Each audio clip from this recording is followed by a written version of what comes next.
bonsoir. Au sommaire de ce JT, le Grand Lyon ne fera plus partie du département d'ici 2014. Gérard Collomb et Michel Mercier ont présenté ce matin la future organisation des deux collectivités. L'Opéra de Lyon au rythme du Messie, la célèbre composition d'Handel est actuellement à l'affiche. Petit aperçu dans ce JT. Et enfin, à qui profite la crise à l'UMP, à l'UDI entre autres? Le parti centriste enregistre des inscriptions records depuis 2 semaines. Nous retrouvons dans un instant Jean-Marc Roffa en compagnie de Fabienne Lévy, membre fondateur de l'UDI. Faire de Lyon une métropole européenne, c'est l'objectif du chamboulement politique annoncé ce matin par Michel Mercier et Gérard Collomb. Le principe est en apparence simple. Le Grand Lyon récupérait toutes les compétences du Conseil général qui, lui, ne s'occuperait plus que des territoires ruraux comme le Beaujolais et les monts du Lyonnais. Les explications de Jasmine Sorgue. C'est une véritable révolution dans le processus de décentralisation. Le Rhône tel qu'on le connaît, c'est fini. Dès l'année prochaine, le département sera scindé en deux. D'un côté, le territoire du Grand Lyon, de l'autre, tout le reste, principalement le Beaujolais et les Monts d'Or, soit 400 000 administrés au lieu des 1,7 million actuels. Une initiative personnelle des présidents des deux collectivités. Cette idée de métropole, je la défends aujourd'hui parce que je la crois éminemment nécessaire et utile. On ne va pas faire un mur entre les deux. Et il va y avoir des liaisons constantes. Et plus l'agglomération sera efficace, plus elle créera de la richesse, plus on en bénéficiera sur les territoires voisins. La raison évoquée, juste plus de logique et d'efficacité. Au Grand Lyon, qui deviendra la métropole, l'attribution de nouvelles compétences spécifiques au Conseil général, le RSA, les collèges, le logement ou la petite enfance, et la récupération également de gros dossiers comme Rhône Express, le musée de Confluence et le Grand Stade. Les villes avec lesquelles nous voulons nous comparer. C'est les grandes villes européennes, c'est Barcelone, c'est Munich, c'est Milan, c'est Manchester. Et donc pour ça, il faut que l'on renforce notre capacité d'action. C'est ce que nous faisons en prenant les compétences du Conseil général sur le territoire de l'agglomération. La loi devrait être adoptée en juin 2013 et la nouvelle organisation être effective pour les élections de 2014. Un redécoupage des circonscriptions plutôt favorable à la majorité de Michel Mercier aura lieu d'ici là. Elles seront au nombre de 12. Le Conseil général ne comptera plus qu'alors que 24 élus, un homme et une femme pour chaque canton. Et ce transfert de compétences est assez inédit.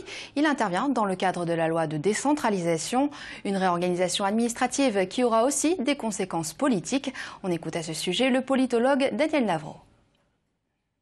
C'est un big bang, c'est une révolution dans l'univers des collectivités territoriales. Enfin, on a une évolution dans l'organisation territoriale qui va simplifier les choses, qui va renforcer une entité, la métropole lyonnaise, l'eurométropole lyonnaise qui va naître, tout en réorganisant le territoire avec un conseil général du Rhône réduit, dans un département réduit. Désormais, les futurs conseillers métropolitains correspondront aux actuels conseillers communautaires ou aux conseillers généraux. Donc on supprime un échelon politico-administratif. Sur la moyenne et longue durée, c'est une économie certaine. Politique toujours, le malheur des uns fait le bonheur des autres. L'UDI, le mouvement centriste, l'a bien compris. Depuis 2 semaines, les demandes d'adhésion ont explosé. Conséquence directe de la crise à l'UMP qui continue 3 semaines après les élections internes. Un feuilleton qui a fini par lasser les adhérents. Beaucoup ont décidé de se tourner vers d'autres partis, comme celui de Jean-Louis Borloo. On retrouve justement Jean-Marc Roffa en compagnie de Fabienne Lévy, membre fondateur de l'UDI.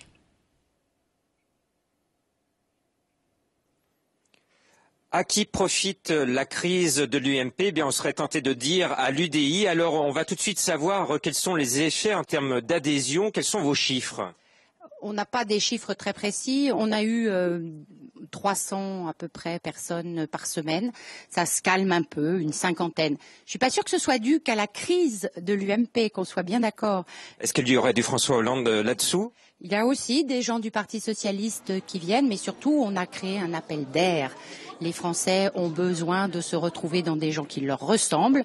Et Jean-Louis Borloo est inoxydable et les élus qui sont autour de lui sont des gens très sympathiques, qui ont un projet et très pragmatique. Et je crois que les gens ont compris ça. Il faut que vous soyez représentatif maintenant dans nos institutions régionales, locales. Alors comment vous vous organisez? Nous sommes déjà en ordre de bataille, nous le sommes au Grand Lyon, puisqu'il y a un groupe UDI. Nous le serons demain dans un grand groupe à l'Hôtel de Ville. Nous sommes en train de travailler avec tous les centristes élus. Et puis après-demain à la région Rhône-Alpes. Je crois qu'il est important que cette offre soit aussi déclinée dans les collectivités locales politiques, parce que nous sommes des élus. Comment pensez-vous réussir là où le MoDem sur notre région a échoué ? Mais je crois qu'il ne faut pas confondre l'UDI avec le MoDem. Et puis je voulais dire aussi, vous savez, l'UMP a été créé par des radicaux, par des libéraux, par des centristes. Le MoDem n'a jamais eu un choix clair.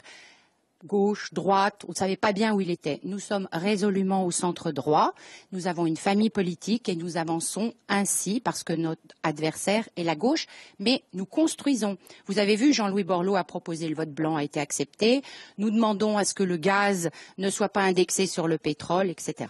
Très bien. Eh bien, il faut rappeler aussi que la crise de l'UMP profite actuellement au Front National. Le FN communique aujourd'hui qu'il a à peu près 15% d'adhésion en plus. Merci beaucoup Jean-Marc. J-2 avant la fête des Lumières, les festivités débutent jeudi soir. Avant cela, l'heure est aux préparatifs. Un peu partout en ville, les équipes techniques s'activent. Son, éclairage, les derniers réglages s'effectuent en ce moment, comme ici sur le pont Lafayette, où des fanions lumineux sont en cours d'installation. À noter, comme tous les ans, la presqu'île est entièrement fermée à la circulation à partir de 17h, du jeudi au dimanche. On a installé 120 mâts. Donc 60 mâts de part et d'autre du pont Lafayette.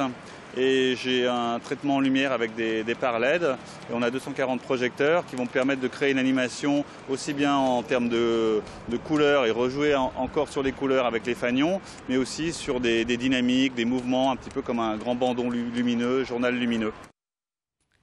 Vous êtes cadres ou commerciaux à la recherche d'un emploi. Le salon Classe Export qui se tient en ce moment à Eurexpo, organise des job dating jusqu'à demain. À la clé, 40 postes à pourvoir. Des entretiens de 20 minutes sont ainsi proposés entre employeurs et candidats.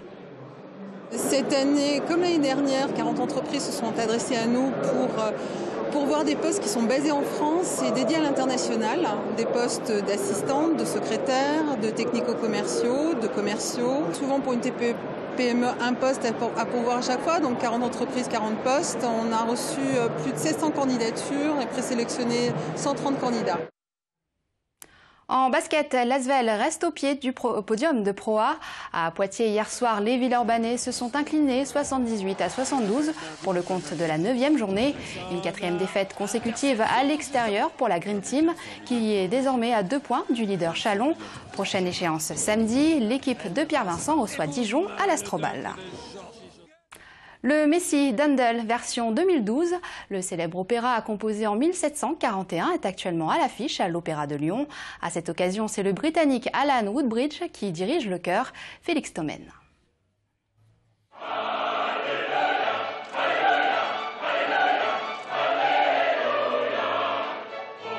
Le célèbre Alléluia du Messie d'Handel résonne dans l'Opéra de Lyon. Noël n'est plus très loin, c'est certain. La tradition veut que l'Orotario du compositeur britannique soit joué pendant le temps de l'Avent. Et pour la version lyonnaise, c'est l'anglaise Deborah Warner qui s'est attelée à la mise en scène. Une mise en scène résolument contemporaine, bien loin du Messie composé en 1741. Parce qu'on est au XXIe siècle, mais franchement, moi, je ne trouve pas trop contemporain. Il y a des belles peintres de la Renaissance qui vont avec. Et, non, mais je trouve ce type de updating c'est pour le public d'aujourd'hui. Au milieu du XVIIIe siècle, l'œuvre avait été rejetée par certains religieux, la considérant grandiloquente, bien trop éloignée du recueillement qu'exigerait la vraie prière. 2 siècles et demi plus tard, la grandiloquence est toujours là. La scénographe fait de l'histoire du Christ une sorte de promenade dans une ville moderne, inspirée de son enfance dans une famille de Quakers. Ça parle à tout le monde. Les émotions là-dedans, la culpabilité, la punition, la joie, la gloire, la sympathie, l'amour, il y a tout. Le Messie est à voir jusqu'au 14 décembre à l'Opéra de Lyon.